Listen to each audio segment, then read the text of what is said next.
Konsep geografi. Konsep geografi adalah pola yang abstrak dan berhubungan dengan gejala-gejala konkret tentang geografi.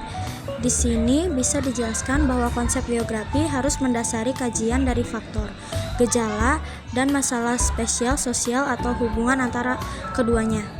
Konsep geografi terdiri dari 1. Konsep lokasi, 2. Konsep jarak, 3. Konsep keterjangkauan, 4. Konsep morfologi, 5. Konsep aglomerasi, 6.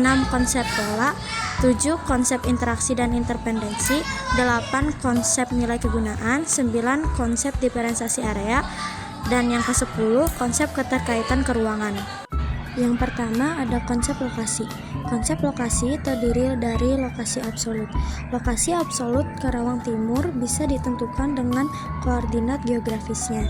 Secara umum, Karawang Timur berada pada sekitar lintang -6,3224 derajat lintang selatan, bujur 107,3273 derajat bujur timur. Lokasi relatif. Sebelah utara berbatasan dengan Kecamatan Rengas Dengklok yang lebih dekat ke pantai utara Jawa. Sebelah selatan berbatasan dengan Kecamatan Cikampek dan Purwasari yang merupakan daerah dengan lebih banyak pemukiman dan industri. Sebelah barat berbatasan dengan Karawang Barat yang merupakan pusat pemerintahan Kabupaten Karawang. Sebelah timur berbatasan dengan Kecamatan Kelari yang juga merupakan wilayah industri. Konsep jarak terdiri dari dua bagian. Yang pertama, jarak absolut. Jarak absolut dari Karawang Timur ke Karawang Barat ketika menggunakan mobil yaitu 3,6 km, sedangkan menggunakan motor yaitu 3,1 km. Yang kedua, jarak relatif. Jarak relatif dari Karawang Timur ke Karawang Barat ketika menggunakan mobil yaitu 11 menit, sedangkan menggunakan motor 7 menit. Konsep keterjangkauan. Aksesibilitas di Karawang Timur dipengaruhi oleh infrastruktur transportasi umum, kemacetan, dan jarak geografis. Lokasi ini memiliki akses yang baik ke jalan tol dan jalan utama, memudahkan perjalanan dari Jakarta dan kota-kota lain. Namun beberapa jalan lokal mungkin kurang baik dan kemacetan sering terjadi, terutama di kawasan industri dan perumahan padat. Transportasi umum tersedia, tetapi cukupannya terbatas di beberapa daerah. Akses ke area pedesaan dan pesisir mungkin lebih sulit karena infrastruktur yang kurang memadai. Secara umum, aksesibilitas di Karawang Timur cukup baik, terutama di dekat jalan utama. Di Karawang Timur tersedia berbagai jenis transportasi untuk mendukung mobilitas, termasuk kereta api dan stasiun Karawang, angkot bus antar kota, ojek dan ojek online, kendaraan pribadi, taksi dan taksi online, serta bus Transpatriot. Transportasi ini memudahkan perjalanan dalam dan luar Karawang Timur. Konsep morfologi. Di Karawang Timur, bentuk muka bumi dipengaruhi oleh proses alam dan aktivitas manusia. Berikut beberapa bentuk muka bumi yang terjadi akibat kedua faktor tersebut. Proses alam. Dataran rendah. Karawang Timur sebagian besar terdiri dari dataran rendah yang merupakan hasil dari proses sedimentasi oleh sungai-sungai yang mengalir dari pegunungan di sekitarnya. Sungai dan rawa. Sungai-sungai besar seperti Sungai Citarum dan Sungai Cibeet mengalir melalui wilayah ini, menciptakan delta dan rawa-rawa yang kaya akan sedimen. Konsep morfologi. Di Karawang Timur, bentuk muka bumi dipengaruhi oleh proses alam dan aktivitas manusia. Berikut beberapa bentuk muka bumi yang terjadi akibat kedua faktor tersebut. Aktivitas manusia. Sawah pertanian mengubah lahan menjadi area persawahan adalah salah satu aktivitas manusia utama yang membentuk lanskap Karawang Timur. Perumahan. Pembangunan kawasan perumahan juga merubah bentuk muka bumi. Aktivitas ini mencakup pengurukan tanah, penggalian, serta pengalihan jalur air, tambang dan galian tanah. Aktivitas pengembangan pasir dan tanah untuk keperluan konstruksi mengubah bentuk lahan, menciptakan lubang-lubang besar dan perubahan ketinggian lahan. Konsep aglomerasi. Aglomerasi pertanian terpadu. Karawang Timur dikenal sebagai wilayah agraris, jadi potensi pertanian bisa dikembangkan menjadi pusat aglomerasi.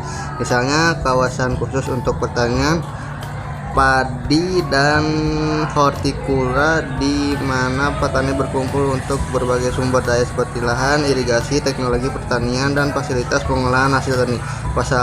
Pasar hasil pertanian lokal juga dapat dibangun menarik pedagang dan pembeli dari wilayah sekitar. Aglomerasi pedagang pasar tradisional. Pasar tradisional di Karawang Timur dapat dikembangkan menjadi pusat ekonomi lokal. Para pedagang kecil, usaha kuliner, dan penyedia jasa lainnya bisa berkontribusi pada pembentukan pusat aglomerasi ekonomi.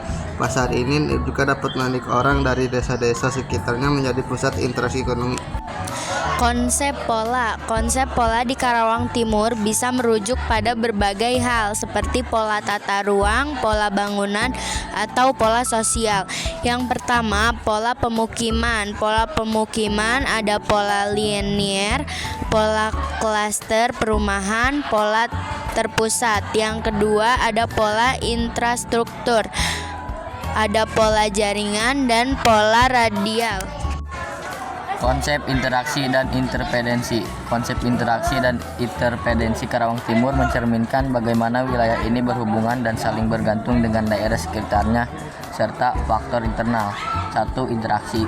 Karawang Timur memiliki hubungan ekonomi, sosial, dan budaya dengan wilayah sekitarnya, seperti interaksi dengan Jakarta dan Bekasi melalui perdagangan, mobilitas tenaga kerja, dan transportasi. Interaksi ini juga melibatkan pendidikan, di mana penduduk kota Karawang Timur sering menempuh pendidikan kota-kota besar. 2. Interdependensi. Karawang dikenal sebagai salah satu daerah penghasil beras terbesar di Jawa Barat. Interdependensi bisa terlihat dari hubungan antara petani, pemasok, alat-alat pertanian, distribusi pangan, dan konsumen lokal.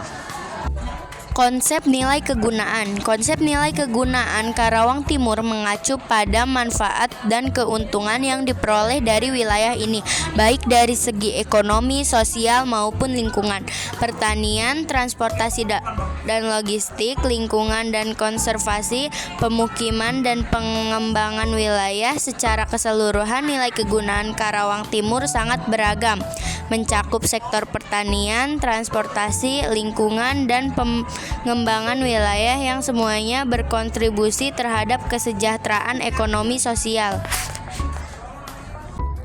Konsep diferensi area fisik. Perbedaan kondisi topografi, jenis tanah, dan tata guna lahan di berbagai desa atau kelurahan dalam kecamatan ini. Ada wilayah yang lebih subur, dekat dengan sumber air, atau lebih datar yang cocok untuk pertanian. Sosial. Kondisi sosial seperti kepadatan penduduk, pendidikan, dan pola pemukiman yang bervariasi antar desa. Beberapa desa mungkin memiliki fasilitas pendidikan dan kesehatan yang lebih lengkap. Ekonomi.